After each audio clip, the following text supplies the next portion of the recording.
कैसा होगा गठबंधन, कांग्रेस करेगी मंथन। सीएम फेस पर सस्पेंस बरकरार, ये कैसा प्यार। कहीं विकास का संवाद तो कहीं खुलकर वंशवाद। नीतीश या तेजस्वी, अब की बार किसको मिलेगी गद्दी। 25 से 30, तेजस्वी या नीतीश, इस सवाल का जवाब यूं तो कोई नहीं जानता। इन्हीं दोनों में से किसी एक के भाग्य में बिहार का ताज लिखा है या कोई तीसरा छुपा रुस्तम निकलेगा।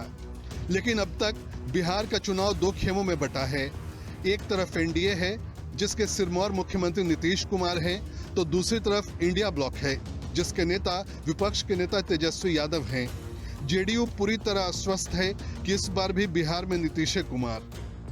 परिवर्तन होगा, राजद की सीटें कम हो जाएंगी, बेहद कम हो जाएंगी। 2010 से भी बुरी स्थितियों में राजद को जाने के लिए खुद को मानसिक रूप से तैयार रखना चाहिए। जनता ने मन बना लिया है।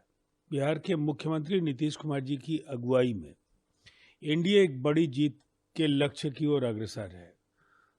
जीत भी मिलकर हम लड़ेंगे, हासिल करेंगे और अगली सरकार एक बार फिर मुख्यमंत्री नीतीश कुमार जी के नेतृत्व में बननी भी उतनी ही तय है। हालांकि एनडीए हो या इंडिया ब्लॉक, दोनों खेमों में बहुत कुछ रहस्यों की चादर में लिपटा हुआ है।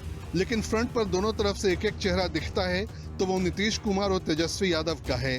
यानी बिहार के भीषण चुनाव मुकाबले में दो चेहरे राजनीति के चचा भतीजा ही हैं। वहीं दोनों पार्टियों के बीच चुनाव से पहले मंथन का दौर युद्ध स्तर पर जारी है। जिस परिवार के पास सरकारी नौकरी नहीं है उस परिवार को सरकारी नौकरी मिलेगा और 14 नवंबर के बाद से बिहार की जनता बेरोजगारी से मुक्ति पाएगी। चुनाव की तारीखों के ऐलान के बाद से ही हर दल के नेताओं के बीच जुबानी जंग तेज हो गई है। आरजेडी की तरफ से लगातार अपनी पार्टी के जनादेश को बढ़ाने का काम किया जा रहा है, तो दूसरी तरफ बिहार में परिवर्तन की बात भी कही जा रही है। अब तो सब लोग तो 2020 में भी यही कह रहे थे कि असंभव है। जो हमारा इरादा था तेजस्वी यादव जी का, वो इरादा, हौसला, इच्छा शक्ति और संकल्प शक्ति ने वो करके दिखाया। जो लोग पहले ही हार मान जाते हैं तेजस्वी जी जब घोषणा करते हैं, तो आदरणीय नीतीश कुमार जी तो कह रहे थे कि बिजली फ्री कैसे देगा, मीटर लगा रहे थे smart meter, cheater metre. Tejashwi ji ने जब 200 यूनिट बिजली फ्री का वादा किया तो 125 किए। हर राजनीतिक पार्टी की तरफ से मंथन का दौर इस कदर जारी है कि सुबह से लेकर शाम तक बस बैठक ही बैठक चल रही है। अब जब बिहार में चुनाव हो तो निर्दलीय सांसद पप्पू यादव कहां पीछे रहने वाले हैं। सीट बंटवारे को लेकर फंसे पेच पर पप्पू यादव ने कहा, गठबंधन धर्म सर्वोपरि, चाहे पार्टी छोटी हो या बड़ी। साथ ही उन्होंने इंडिया गठबंधन के जीतने को महत्वपूर्ण बताया। राहुल गांधी जी और अपनी पार्टी और अपने वर्कर के रेस्पेक्ट के अनुसार जीत। धर्म सर्वोपरि है। छोटा गठबंधन पार्टी हो या बड़ा, गठबंधन महत्वपूर्ण है। बिहार की जनता महत्वपूर्ण है, बिहार महत्वपूर्ण है और इंडिया गठबंधन को जीतना महत्वपूर्ण है। महागठबंधन में बहुत कुछ ऐसा है जो सबसे छिपा है, लेकिन बात जब कांग्रेस पार्टी की आती है तो कांग्रेस भी पूरी जोर आजमाइश पर लगी हुई है।